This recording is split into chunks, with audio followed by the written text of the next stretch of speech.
S, ಮುಂದಿನ ಕ್ಷೇತ್ರ ಉಡುಪಿ ಚಿಕ್ಕಮಗಳೂರು ಲೋಕಸಭಾ ಕ್ಷೇತ್ರ 2008 ಆದಂತ ಕ್ಷೇತ್ರ.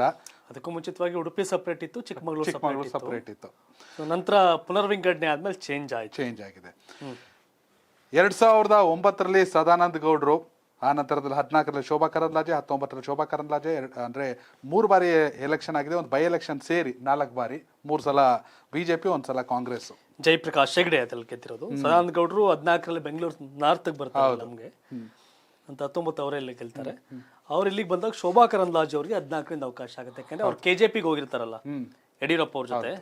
ವಾಪಸ್ ಬಿಜೆಪಿಗೆ ಬಂದಾಗ ಯಡಿಯೂರಪ್ಪ ಶಿವಮೊಗ್ಗದಿಂದ, ಶೋಭಾ ಕರಂದ್ಲಾಜೆ ಉಡುಪಿ ಚಿಕ್ಕಮಗಳೂರಿಂದ, ರಾಮುಲು ಬಳ್ಳಾರಿಯಿಂದ, ಹಿಂಗೆ ಕೆಜೆಪಿಯಿಂದ ವಾಪಸ್ ಆದ್ರೂ ಒಂದಷ್ಟು ಜನ ಕಂಟೆಸ್ಟ್ ಮಾಡ್ತಾರೆ. ಹೌದು. ಸೊ ಅದ್ರಲ್ಲಿ ಶೋಭಾ ಅವ್ರು ಕೂಡ ಬಂದು ಬಿಜೆಪಿಗೆ ಬಂದ ಕಂಟೆಸ್ಟ್ ಮಾಡ್ತಾರೆ. ಸದಾನಂದ ಗೌಡ್ರು 2009ರಲ್ಲಿ ನಿಂತಾಗ ಬಿಜೆಪಿಯಿಂದ 4,01,000 ಓಟು, ಬಿಜೆಪಿಯಿಂದ ಜಯಪ್ರಕಾಶ್ ಹೆಗಡೆ ಕಾಂಗ್ರೆಸ್ ಇಂದ 3,74,000, 27,000 ಲೀಡಲ್ ಗೆಲ್ತಾರೆ. ಹೌದು, ಅಷ್ಟೇ. ನಂತರ ಸದಾನಂದ ಗೌಡ್ರು ಮುಖ್ಯಮಂತ್ರಿ ಆಗ್ತಾರೆ. ಹೌದು, ಬೈ ಎಲೆಕ್ಷನ್. ಮುಖ್ಯಮಂತ್ರಿ ಆದಾಗ ರಾಜೀನಾಮೆ ಕೊಟ್ಟಾಗ ಬೈ ಎಲೆಕ್ಷನ್ ಆಗುತ್ತೆ. ಆ ಬೈ ಎಲೆಕ್ಷನ್ 2012ರಲ್ಲಿ ಜಯಪ್ರಕಾಶ್ ಹೆಗಡೆ ಗೆಲ್ತಾರೆ. ಕಾಂಗ್ರೆಸ್ ಇಂದ 3,98,000 ಮತ ಪಡೆದ್ರೆ ಸುನಿಲ್ ಕುಮಾರ್, ಕಾರ್ಕಳ ಸುನಿಲ್ ಕುಮಾರ್, ಹೌದು, ಅವರು ಅವತ್ತು 3,52,000 ಪಡೆದು ಸೋಲ್ತಾರೆ. 45,000 ಜಯಪ್ರಕಾಶ್ ಹೆಗಡೆ ಗೆಲ್ತಾರೆ. ಹೌದು. 2014 ಲೋಕಸಭೆ ನರೇಂದ್ರ ಮೋದಿ ಅಲ್ಲೇ ಶೋಭಾ ಕರಂದ್ಲಾಜೆ ಆಗ್ಲಿ ಹೇಳಿದಂತೆ ಕೆಜೆಪಿಯಿಂದ ವಾಪಸ್ ಬಂದಂತ ಶೋಭಾ ಕರಂದ್ಲಾಜೆ ಬಿಜೆಪಿ ಕ್ಯಾಂಡಿಡೇಟ್, 5,81,000 ಮತ ಅವ್ರಿಗೆ. ಜಯಪ್ರಕಾಶ್ ಹೆಗಡೆ ಕಾಂಗ್ರೆಸ್ ಇಂದ 3,99,000, 1,81,000 ಮತಗಳ ಅಂತರದಲ್ಲಿ ಶೋಭಾ ಕರಂದ್ಲಾಜೆ ಗೆಲ್ತಾರೆ. ಮತ್ತೆ 19 ಶೋಭಾ ಕರಂದ್ಲಾಜೆ 7,18,000 ಓಟು. ಪ್ರಮೋದ್ ಮಧ್ವರಾಜ್ ಈ ಕ್ಷೇತ್ರ ಜೆಡಿಎಸ್ ಬಿಟ್ಕೊಟ್ಟಿರ್ತಾರೆ, 3,69,000 ಮತ ಪಡಿತಾರೆ. ಅಂತರ 4,49,000, 3 ಲಕ್ಷದ. ಇಲ್ಲಿ ಕಳೆದ ಲೋಕಸಭೆ ಚುನಾವಣೆಯಲ್ಲಿ ಜೆಡಿಎಸ್ ಕಾಂಗ್ರೆಸ್ ಅವ್ರು ಸುಮ್ಮನೆ ಬಿಟ್ಕೊಟ್ಟಂಗಿತ್ತಿಲ್ಲ. ಚುನಾವಣೆ ಪ್ರಯತ್ನಗಳಿತ್ತಲ್ಲ, ಸುಮ್ಮನೆ ಮೈತ್ರಿ ಆಗ್ಬಿಟ್ಟಿದೀವಿ ಅನ್ನೋ ಕಾರಣಕ್ಕೆ ಬಿಟ್ಕೊಟ್ರು ಒಂದಷ್ಟ, ಒಡ್ಸ್ಕೊಂಡು ಹೋದ್ರು ಕಾಂಗ್ರೆಸ್ ಅವರು. ಜೆಡಿಎಸ್ ಸಹವಾಸ ಮಾಡಿ ಅವತ್ತಿಗೆ. ಸೊ ಈಗ ಜೆಡಿಎಸ್ ಸಹವಾಸ ಬಿಜೆಪಿ ಮಾಡೋರು ಅವರು ಒಡ್ಸ್ಕೊಂಡು ಹೋಗ್ತಾರೆ ಅಂತ ಕಾಂಗ್ರೆಸ್ ಅವ್ರು ಖುಷಿ ಆಗವ್ರೆ. ಬಟ್ ಅದು ಎಲ್ಲಾ ಕಡೆನೂ ಸಾಧ್ಯತೆಗಳಿಲ್ಲ. ಎಲ್ಲಾ ಕಡೆನೂ ಈ ಬಿಜೆಪಿ ವೋಟರ್ಸ್ ಅಲ್ಲಿ 7,18,000 ಓಟ್ ಹಾಕವ್ರೆ. ಕಾಂಗ್ರೆಸ್ ಜೆಡಿಎಸ್ ಸೇರಿ 3,69,000. ಈ ಜೆಡಿಎಸ್ ಬಿಜೆಪಿ ಜೊತೆ ಸೇರ್ಕೊಂಡವ್ರೆ. ಒಂದಷ್ಟು ಜನ ಓಟ್ ಹಾಕ್ತಾರೆ, ಒಂದಷ್ಟು ಜನ ಓಟ್ ಹಾಕ್ಸಲ್ಲ. ಹಂಗಂತ ಇಲ್ಲೇನು ಬೇರೆ ಏನು ವ್ಯತ್ಯಾಸ ಆಗ್ಬಿಡಲ್ಲ. ಇದು ಕಾಂಗ್ರೆಸ್ ತಾನೆ. ಹೌದು. ಹಾಗಾಗಿ ಆ ಚೇಂಜಸ್ ಇರಲ್ಲ. ಬಟ್ ಇಲ್ಲೇನು ಅಂದ್ರೆ ಶೋಭಾ ಕರಂದ್ಲಾಜೆ ಆ ಕ್ಷೇತ್ರದ ಹೊರಗಿನವರು, ಸದಾನಂದ ಗೌಡ ಹೊರಗಿನವರು. ಜಯಪ್ರಕಾಶ್ ಹೆಗಡೆ ಬಿಜೆಪಿಲೇ ಇದ್ದಾರೆ. ಅವ್ರಿಗೆ ಟಿಕೆಟ್ ಆಗತ್ತೆ, MLA ಕೊಡ್ತಾರೆ, MP ಕೊಡ್ತಾರೆ ಅಂತ ಮನುಷ್ಯ ಕಾಯ್ದು ಸಾಕಾಗಿ ಈಗ ಬಿಜೆಪಿಯಿಂದ ದೂರ ಇದ್ದಾರೆ. ಹೌದು. ಇಲ್ಲಿ 8 ವಿಧಾನಸಭಾ ಕ್ಷೇತ್ರ ಬರುತ್ತೆ, ಉಡುಪಿ ಮತ್ತೆ ಚಿಕ್ಕಮಗಳೂರು. ಉಡುಪಿ 5 ಕ್ಷೇತ್ರ ಬರುತ್ತೆ ಜಿಲ್ಲೆಯಲ್ಲಿ. ಬೈಂದೂರು ಶಿವಮೊಗ್ಗಕ್ಕೆ ಸೇರುತ್ತೆ. 4 ಕುಂದಾಪುರ, ಉಡುಪಿ, ಕಾಪು, ಕಾರ್ಕಳ ಸೇರಿ ಚಿಕ್ಕಮಗಳೂರಿನ ಕಡೂರು, ಹಾಸನ ಲೋಕಸಭೆ ಸೇರ್ಕೊಳ್ಳುತ್ತೆ. ಉಳಿದ 4 ಸೇರಿ ಉಡುಪಿಯ 4, ಚಿಕ್ಕಮಗಳೂರಿನ 4 ವಿಧಾನಸಭೆ ಸೇರಿ ಸಮನಾಗಿ ಹಂಚ್ಕೊಂಡು ಉಡುಪಿ ಚಿಕ್ಕಮಗಳೂರು ಲೋಕಸಭೆ MLAಗಳು ಸಮನಾಗಿ ಹಂಚ್ಕೊಂಡವ್ರೆ. ಹೇಳಿ. ಎಸ್, 2023 ವಿಧಾನಸಭಾ ಚುನಾವಣೆಯಲ್ಲಿ ಬಿಜೆಪಿ 4 ಮತ್ತು ಕಾಂಗ್ರೆಸ್ 4 ಜನ ಶಾಸಕರಿದ್ದಾರೆ. ಕುಂದಾಪುರದಲ್ಲಿ ಕಿರಣ್ ಕುಮಾರ್ ಕೊಡಗಿ ಬಿಜೆಪಿಯಿಂದ, ಉಡುಪಿಯಲ್ಲಿ ಯಶ್ಪಾಲ್ ಸುವರ್ಣ ಬಿಜೆಪಿ, ಕಾಪು ಸುರೇಶ್ ಶೆಟ್ಟಿ ಗುರ್ಮೆ ಬಿಜೆಪಿಯಿಂದ, ಕಾರ್ಕಳದಿಂದ ಮಾಜಿ ಸಚಿವ ಸುನಿಲ್ ಕುಮಾರ್ ಬಿಜೆಪಿಯಿಂದ, ಶೃಂಗೇರಿಯಿಂದ ರಾಜೇಗೌಡರು ಕಾಂಗ್ರೆಸ್, ಮೂಡಿಗೆರೆಯಿಂದ ನಯನ ಮೋಟಮ್ಮ ಕಾಂಗ್ರೆಸ್, ಚಿಕ್ಕಮಗಳೂರು HD ತಮ್ಮಯ್ಯ ಕಾಂಗ್ರೆಸ್, ತರೀಕೆರೆ GH ಶ್ರೀನಿವಾಸ್ ಕಾಂಗ್ರೆಸ್. ಎಸ್, ಇಲ್ಲಿ ಲೋಕಸಭೆದ ಏನೇ ಆದ್ರೂ ಈಗ 2008ರಲ್ಲಿ ಇಲ್ಲಿ ಬಿಜೆಪಿ ಮತ 4,10,000, ಕಾಂಗ್ರೆಸ್ ಮತ 334. ಆಗ DVS ಗೆದ್ರು 9ರಲ್ಲಿ ಅಲ್ವಾ. 13ರಲ್ಲಿ ಕಾಂಗ್ರೆಸ್ ಮತ 4,10,000, ಬಿಜೆಪಿ ಮತ 3,24,000, JDS 76,000, KJP ಬರೀ 39,000. ಸರಿನಾ. ಆಗ್ಲೂ ಕಾಂಗ್ರೆಸ್ ಗೆಲ್ಲಕ್ಕಾಗ್ಲಿಲ್ಲ. 14ರಲ್ಲಿ ಬಿಜೆಪಿ ಗೆಲ್ತು 1,81,000 ಅಂತರ. ಇಲ್ಲಿ ವೋಟರ್ಸ್ ಹೇಗೆ ಅಂದ್ರೆ ವಿಧಾನಸಭೆಗೆ ಆ MLA ಕ್ಯಾಂಡಿಡೇಟ್ ನೋಡಿ ಕಾಂಗ್ರೆಸ್ ಹಾಕಿದ್ರು, JDS ಲೋಕಸಭೆ ಅಂತ ಬಂದಾಗ ಬಿಜೆಪಿ ವೋಟ್ ಮಾಡ್ತಾವ್ರೆ. 2018ರಲ್ಲಿ ಬಿಜೆಪಿಗೆ 590 ಮತ ಬಿದ್ದಿತ್ತು. 2018ರಲ್ಲಿ ಕಾಂಗ್ರೆಸ್ಗೆ 4 ಲಕ್ಷ ಚಿಲ್ಲರೆ ಬಂದಿತ್ತು ನೋಡಿ. MLA ಅಲ್ಲಿ 4 ಲಕ್ಷ ವೋಟ್ ಹಾಕವ್ರೆ ಕಾಂಗ್ರೆಸ್ಗೆ ಜನ ಈ ಲೋಕಸಭಾ ಕ್ಷೇತ್ರ ವ್ಯಾಪ್ತಿಲಿ. MP ಬಂದಾಗ ಕಾಂಗ್ರೆಸ್ JDS ಸೇರ್ಕೊಂಡ್ರೆ ಇಲ್ಲಿ 5 ಲಕ್ಷ ಆಯ್ತು. MP ಬಂದಾಗ 3,69,000 ಹಾಕವ್ರೆ. 1,30,000 ಜನ ಬಿಜೆಪಿ ವೋಟ್ ಹಾಕವ್ರೆ. ಬಿಜೆಪಿಗೆ ಏನೋ 5,90,000 ವೋಟ್ ಹಾಕಿದ್ರಲ್ಲ, ಇಲ್ಲಿ 7,18,000 ಹಾಕವ್ರೆ. 6.90 ಅಂದ್ರೆ 1.5 ಲಕ್ಷದ ಮೇಲೆ Congress voters JDS voters BJP vote ಹಾಕೋರೆ. ಬಿಜೆಪಿ ಓಟ್ ಹಾಕೋರೆ. ಅಂದ್ರೆ ಮತದಾರರ ಮನಸ್ಥಿತಿ ಈ ಕ್ಷೇತ್ರದಲ್ಲಿ ಅಂತ. ಇನ್ನು ಈಗ ಮೊನ್ನೆ ಚುನಾವಣೆ 2023ರಲ್ಲಿ 5,23,000 ಕಾಂಗ್ರೆಸ್ದು, 5,96,000 ಬಿಜೆಪಿದು, 49,000 JDS. ಅಂದ್ರೆ ಇದರ ಅರ್ಥ MLA ಕಡಿಮೆ ಇದ್ದಾಗಲೇ ಬಿಜೆಪಿ ಗೆದ್ದೈತೆ. ಈಗ MLA ವೋಟ್ ಶೇರ್ 5,96,000 ಇರುವ ಕಾರಣ ಲೋಕಸಭೆಯಲ್ಲಿ ಈ ಕ್ಷೇತ್ರದಲ್ಲಿ ಬಿಜೆಪಿಯನ್ನ ಸೋಲ್ಸೋದು ಕಷ್ಟ ಅನ್ನೋದು ಒಂದು ಇದು. ಹೌದು. ಬಟ್ ಏನು ಎತ್ತ ಆದ್ರೂ ಟಫ್ ಫೈಟ್ ಯಾವಾಗ ಅಂತ ಬರೋಣ ಕ್ಯಾಂಡಿಡೇಟ್ ವಿಚಾರಕ್ಕೆ. ಕ್ಯಾಂಡಿಡೇಟ್ ಶೋಭಾ ಕರಂದ್ಲಾಜೆ ಅವ್ರಿಗೆ ಟಿಕೆಟ್ ಬೇಕೇ ಬೇಡವೇ? ಕೇಂದ್ರ ಸಚಿವನೂ ಆಗ್ಬಿಟ್ಟಿದ್ದಾರೆ. ಭಾಷಾ ಹಿಡಿತಾ ಇಲ್ಲ. ಹೌದು. ಹಿಂದಿ ಮಾತಾಡಕ್ ಹೋಗಿ ಇಂಗ್ಲಿಷ್ ಮಾತಾಡಕ್ ಹೋಗಿ ಟ್ರೋಲ್ ಆಗಿದ್ದಾರೆ ಮೇಡಮ್ ಶೋಭಾ ಕರಂದ್ಲಾಜೆ ಅವರು. ಹೌದು. CT ರವಿ ಅವರು ಚುನಾವಣೆ ಸೋತಿದ್ದಾರೆ. CT ರವಿ ರಾಷ್ಟ್ರೀಯ ಪ್ರಧಾನ ಕಾರ್ಯದರ್ಶಿ ಆಗಿದ್ದವರು. CT ರವಿ ಅವರು ಶೋಭಾ ಕರಂದ್ಲಾಜೆ. KJP ಬಂದಾಗ ಶೋಭಾಗ ಅವಕಾಶ ಮಾಡಿಕೊಟ್ಟಾರೆ ಪಕ್ಕದ ಜಿಲ್ಲೆಯವ್ರಿಗೆ. CT ರವಿ ಅವ್ರ ಹೆಸರು ಚಾಲ್ತಿಯಲ್ಲಿದೆ.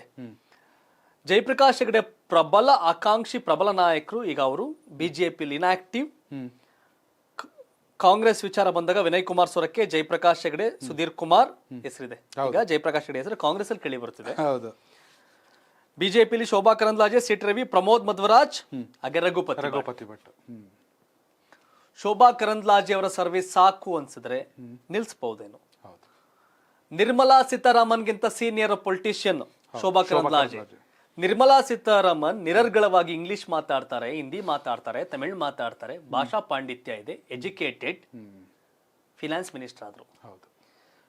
ನಿರ್ಮಲಾ ಸೀತಾರಾಮನ್ಗಿಂತ ಸೀನಿಯರ್ ಪೊಲಿಟಿಷಿಯನ್ ಶೋಭಾ ಕರಂದ್ಲಾಜೆಗೆ ಹಿನ್ನಡೆ ಭಾಷೆಯ ಹಿಡಿತ, ಮಾತಾಡೋದು. CT ರವಿ ಅವರು ಕೂಡ ಪರವಾಗಿಲ್ಲ compare to Shobha Karandlaje. CT Ravi good ಅಷ್ಟೇ.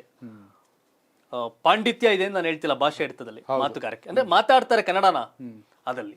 ಸೊ ಹಾಗಾಗಿ ಇಲ್ಲಿ CT ರವಿ, ಶೋಭಾ ಕರಂದ್ಲಾಜೆ. ಪ್ರಮೋದ್ ಮಧ್ವರಾಜ್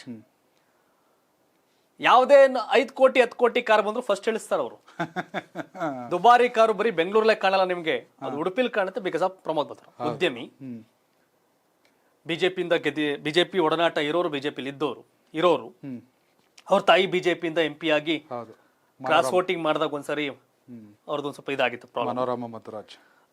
ಪ್ರಮೋದ್ ಮಧ್ವರಾಜು ಸಿರಿವಂತಿಕೆ ಇದ್ದರು, ದುರಹಂಕಾರ ಇಲ್ಲ, ಯಾರ್ಗ್ ಬೇಕಾದ್ರೂ ಸಿಗ್ತಾರೆ ಅಂತ ಒಂದು ಮಾತಿದೆ. ಅವೈಲಬಲ್ ಇದ್ದಾರೆ ಪ್ರಮೋದ್ ಮಧ್ವರಾಜ್. ನೋಡ್ದಾಗ ಯಾಕೆ ಮಾತಾಡ್ಸ್ಬೇಕು ಅನ್ನೋದೇನಿಲ್ಲ, ಯಾರನ್ನಾದ್ರೂ ಮಾತಾಡ್ತಾರೆ, ಅವೈಲಬಲ್ ಇದ್ದಾರೆ ಅಂತ. ಉಡುಪಿ ಚಿಕ್ಕಮಗಳೂರು ಜನಕ್ಕೆ ಆಗಿರೋ ಸಮಸ್ಯೆ ಏನು ಅಂದ್ರೆ ಸದಾನಂದ ಗೌಡ್ರು ಕೈ ಸಿಗ್ತಿರ್ಲಿಲ್ಲ. ಶೋಭಾ ಕರಂದ್ಲಾಜೆ ಎಲೆಕ್ಷನ್ ಬಂದಾಗ ಮಾತ್ರ ಕ್ಷೇತ್ರ ಕೈಗೆ ಸಿಗಲ್ಲ. ಅಂದ್ರೆ ಜನಕ್ಕೆ ಹತ್ರ ಇದ್ ಮಾಡ್ಬೇಕಲ್ಲ, ಅದಾಗ್ತಿಲ್ಲ ಅನ್ನೋದು ಇವ್ರಿಬ್ರು ಮೇಲೆ ಆರೋಪ. ಶೋಭಾ ಕರಂದ್ಲಾಜೆ ಮತ್ತೆ DVS ಮೇಲೆ. ಅಂಡ್ ಜಯಪ್ರಕಾಶ್ ಹೆಗಡೆ ಬಗ್ಗೆ ಒಳ್ಳೆ ಒಲವಿದೆ, ಬಟ್ ಪಾರ್ಟಿ ಅವ್ರಿಗೆ ಬಿಜೆಪಿ ಅವ್ರ ಅವಕಾಶ ಮಾಡಲಿಲ್ಲ. ಈಗ ಕಾಂಗ್ರೆಸ್ ಇಂದನೇ ನೋಡೋಣ, ಬೈ ಎಲೆಕ್ಷನ್ ಸಕ್ಸಸ್ ಆಗಿ ನೋಡೋಣ ಅಂತ ಒಂದು ಲೆಕ್ಕಾಚಾರಗಳಿದೆ. ಬಟ್ ಪಾಸಿಬಿಲಿಟೀಸ್ ಲೆಕ್ಕಾಚಾರ ಅಲ್ಲಿ ಹಿಂದುತ್ವ ಜಾಸ್ತಿ, ನರೇಂದ್ರ ಮೋದಿ ಪ್ಲಸ್ ಹಿಂದುತ್ವ ಇವೆಲ್ಲವೂ ಬಿಜೆಪಿಗೆ ಪೂರಕ. ಬಿಜೆಪಿಯಿಂದ CT ರವಿ ಅವರು, ಶೋಭಾ ಕರಂದ್ಲಾಜೆನೋ, ಪ್ರಮೋದ್ ಮಧ್ವರಾಜ್, ರಘುಪತಿ ಯಾರೇ ಆದ್ರೂ ಚುನಾವಣೆ ಗೆದ್ಕೊಂಡು ಹೋಗುವಂತ ಲೆಕ್ಕಾಚಾರದಲ್ಲಿ ಇದ್ದಾರೆ. ಬಿಜೆಪಿಗೆ ಏನಾರ ಸ್ವಲ್ಪ ಯೋಚನೆ ಮಾಡುವಂತ ಸನ್ನಿವೇಶ ತಂದ್ರೆ ಅದು one and only Jayaprakash Hegde. Jayaprakash Hegde ಹೊರತುಪಡಿಸಿ ಯಾರೇ ಕ್ಯಾಂಡಿಡೇಟ್ ಆದ್ರೂ ಬಿಜೆಪಿ ಕ್ಯಾಂಡಿಡೇಟ್ ನಾಮಿನೇಷನ್ ಹಾಕ್ಬಿಟ್ಟು ಮನೇಲಿ ಮಲ್ಕೊಂಡ್ರು ಚುನಾವಣೆ ಗೆಲ್ತಾರೆ. ಜಯಪ್ರಕಾಶ್ ಹೆಗಡೆ ಆದ್ರೆ ಪಕ್ಷಾತೀತವಾಗಿ ಆ ವ್ಯಕ್ತಿ ಬಗ್ಗೆ ಒಂದು ಒಳ್ಳೆ ಹೆಸರಿದೆ, ಉತ್ತಮ ರಾಜಕಾರಣಿ. ಬ್ರಹ್ಮಾವರ ಅಂತ ಹಿಂದೆ ಕ್ಷೇತ್ರ ಇತ್ತು, ಅದ್ರಲ್ಲಿ ಇಂಡಿಪೆಂಡೆಂಟ್ ಆಗಿ ಒಂದ್ಸಲ ಗೆದ್ದಿದ್ರು. ರಾಜಕಾರಣಿ, ಪ್ರಬುದ್ಧ. ಕರಾವಳಿ ಭಾಗದ ಬಹುತೇಕ ರಾಜಕಾರಣಿಗಳು ಪ್ರಬುದ್ಧರು. ಅಧಿಕಾರದ ಹಪಾಪಿ ಇಲ್ಲ, ಅಧಿಕಾರಕ್ಕಾಗಿ ಗುದ್ದಾಡಲ್ಲ, ಅಧಿಕಾರಕ್ಕಾಗಿ ಕೆಚ್ಚಾಡಲ್ಲ. ಎಲ್ರು ಅಲಾಡಿ ಶ್ರೀನಿವಾಸ್ ಶೆಟ್ರು, ಜಯಪ್ರಕಾಶ್ ಹೆಗಡೆ ಹಿಂಗೆ ಹೋಗ್ತಾ. ಇಲ್ಲಿ ಕುಂದಾಪುರ ಕಿರಣ್ ಕೋಡ್ಗಿ, ಇವ್ರು ಯಾವತ್ತೋ ಇವ್ರ ತಂದೆ MLA ಬೇಕಾಗಿತ್ತು, ನಂತರ ಈಗ ಅಲಾಡಿ ಆದ್ಮೇಲೆ ಈಗ ಅವ್ರಿಗೆ ಬಿಟ್ಕೊಟ್ರು. ಉಡುಪಿ ಯಶ್ಪಾಲ್ ಸುವರ್ಣ, ನಿಜಾಬ್ ಹೋರಾಟ, ಅವ್ರಿಗೆ ಅವಕಾಶ ಆಯ್ತು. Kapu Suresh Shetty Gurme, Karkala Sunil Kumar CM material. DK Shivakumar power minister ಅಂದ್ರೆ ಊರು ತುಂಬಾ ಕಾಲ ಇಟ್ಕೊಂಡು ನಾನು ಪವರ್ ಮಿನಿಸ್ಟರ್ ಅಂತಿದ್ರು. ಆದ್ರೆ ಈ ಅಪ್ಪನು ಪವರ್ ಮಿನಿಸ್ಟರ್ ಆಗಿತ್ತು, ಯಾವತ್ತೂ ನಾನು ಪವರ್ ಮಿನಿಸ್ಟರ್ ಅಂತ ಹೇಳ್ಕೊಂಡು ಓಡಾಡಲಿಲ್ಲ. ಕನ್ನಡ ಮತ್ತು ಸಂಸ್ಕೃತಿ ಸಚಿವ ಹತ್ರ ಓಡಾಡಿದ್ರು. ಸಿಂಪ್ಲಿಸಿಟಿ, ಅವ್ರು ಸಿಂಪಲ್ ಆಗಿರೋದ ಸಮಸ್ಯೆ ಅಂತ ಕಾಣ್ತದೆ. ಶೃಂಗೇರಿ ರಾಜೇಗೌಡರು, ಮೂಡಿಗೆರೆ ನಯನಾ ಮೋಟಮ್ಮ, ಚಿಕ್ಕಮಗಳೂರು HD ತಮ್ಮಯ್ಯ, ತರೀಕೆರೆ ಶ್ರೀನಿವಾಸ್, ಎಲ್ಲರೂ ಇದ್ದಾರೆ. ಎಲ್ರದ್ದು ಒಂದೇನು ಅಂದ್ರೆ ಯೋಗಿ ಅವರೇ,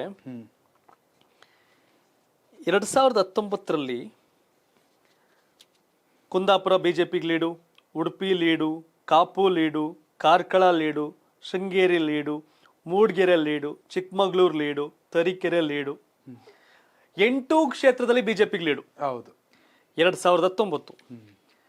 2014ರಲ್ಲಿ Kundapura BJP, Udupi BJP, Kapu BJP, Karkala BJP, Sringeri BJP, Mudigere BJP, Chikkamagaluru BJP, Tarikere BJP 8ರಲ್ಲೂ ಲೀಡ್. 4-4 ಇದ್ದರು. ನೋಡಿ 2013ರಲ್ಲಿ MLA ಎಷ್ಟಿದ್ರು ಗೊತ್ತಾ ಇವ್ರ ಹತ್ರ ಇದ್ದದ್ದು MLAನೇ ಹಂಗ್ ನೋಡಿದ್ರೆ 3 BJP MLA, 1 all are D independent, 3 Congress, 1 JDS ಇತ್ತು. ಹೌದು ಸರಿನಾ? 2013ರಲ್ಲಿ ಆಗ ನೋಡಿದಾಗ MLA ಕೌಂಟಿಗೆ ಬರಲ್ಲ. 8 ಕ್ಷೇತ್ರ ಕಳೆದ 2 ಚುನಾವಣೆಯಲ್ಲಿ ಶೋಭಾ ಕರಂದ್ಲಾಜೆಗೆ ಲೀಡ್ ಕೊಟ್ಟವ್ರು ಜನ. ಹೌದು. ಶೋಭಾ ಕರಂದ್ಲಾಜೆ ಅವ್ರಿಗೆ ಲೀಡ್ ಕೊಟ್ಟವ್ರು. ಇನ್ನು ಬೇರೆ ಕ್ಯಾಂಡಿಡೇಟ್ ಅಂದ್ರೆ ಬಿಜೆಪಿಗೆ ಗೆಲ್ಲಲೇಬಹುದಾದಂತ ಕ್ಷೇತ್ರ ಉಡುಪಿ ಚಿಕ್ಕಮಗಳೂರು ಕ್ಯಾಂಡಿಡೇಟ್ ಅಷ್ಟೇ. ಅದು ಶೋಭಾ ಅವರ, ರವಿ ಅವರ, ಪ್ರಮೋದ್ ಮಧ್ವರಾಜ ಏನು ಅನ್ನೋದು ನೋಡ್ಬೇಕು. ಬಟ್ ಬಿಜೆಪಿಗೆ ಸೋಲ್ಸ್ಬಿಡ್ತಾರೆ ಅಲ್ಲ, ಬೈ ಎಲೆಕ್ಷನ್ ಸೋಲ್ಸಿದ್ರೆ ಅವತ್ತು ಹಣೆ ಬರ ಬೇರೆ ಇತ್ತು. ಹೌದು ಅಲ್ವಾ? ಬೈ ಎಲೆಕ್ಷನ್ ಆಗಿದ್ದು 2012. ಅವತ್ ಕಾಲೇ ಬಿಜೆಪಿ ಮನೆ ಒಂದು 3-4 ಬಾಗ್ಲು, ಯಡಿಯೂರಪ್ಪ ಜೈಲ್ಗೆ ಹೋಗಿದ್ದು, DVS ಚೇಂಜು, ಜಗದೀಶ್ ಶೆಟ್ಟರ್, ಇಂಥ ಸಂದರ್ಭದ ಚುನಾವಣೆ ಅವತ್ತು 45,000 ಲೀಡಲ್ ಗೆದ್ದವ್ರೆ Jayaprakash Hegde. Udupi Chikkamagaluru clear cut BJP ಅನ್ನೋ ತರ ಇದೆ. ಬಟ್ ಬಿಜೆಪಿಗೆ ಏನಾದ್ರು ಸ್ವಲ್ಪ ಯೋಚನೆ ಮಾಡೋ ಸನ್ನಿವೇಶ ಅಂತಂದ್ರೆ ಅದು ಜಯಪ್ರಕಾಶ್ ಹೆಗಡೆ, ಅದು ಕಾಂಗ್ರೆಸ್ ಕ್ಯಾಂಡಿಡೇಟ್ ಆದ್ರೆ ಮಾತ್ರ ಅಲ್ವಾ? ಹೌದು. ಲಕ್ಷ್ಮೀ ಹೆಬ್ಬಾಳ್ಕರ್ ಬೇರೆ ಇನ್ಚಾರ್ಜ್ ಮಿನಿಸ್ಟರ್ ಅವ್ರ ಅಲ್ಲಿಗೆ ಉಡುಪಿಗೆ. ನೋಡ್ಬೇಕು ಏನ್ ಮಾಡ್ತಾರೆ ಅಂತ. ಎಸ್ ವೀಕ್ಷಕರೇ, ನಿಮ್ ಪ್ರಕಾರ ಯಾರಾಗ್ಬೇಕು ಪ್ರಧಾನಿ? ನರೇಂದ್ರ ಮೋದಿ ಅವರ, ರಾಹುಲ್ ಗಾಂಧಿ ಅವರ, ಮಲ್ಲಿಕಾರ್ಜುನ್ ಖರ್ಗೆ ಅವರ? ಮತ್ತೆ ಯಾರಾಗ್ಬೇಕು MP ಉಡುಪಿ ಚಿಕ್ಕಮಗಳೂರಿಗೆ? ಬಿಜೆಪಿ ಅವರ, ಕಾಂಗ್ರೆಸ್ ಅವರ? ಕ್ಯಾಂಡಿಡೇಟ್ ಯಾರಾದ್ರೂ ಏನ್ ಕತೆ? ನಿಮ್ಮ ಅಭಿಪ್ರಾಯವನ್ನ ಕಾಮೆಂಟ್ ಮಾಡಿ.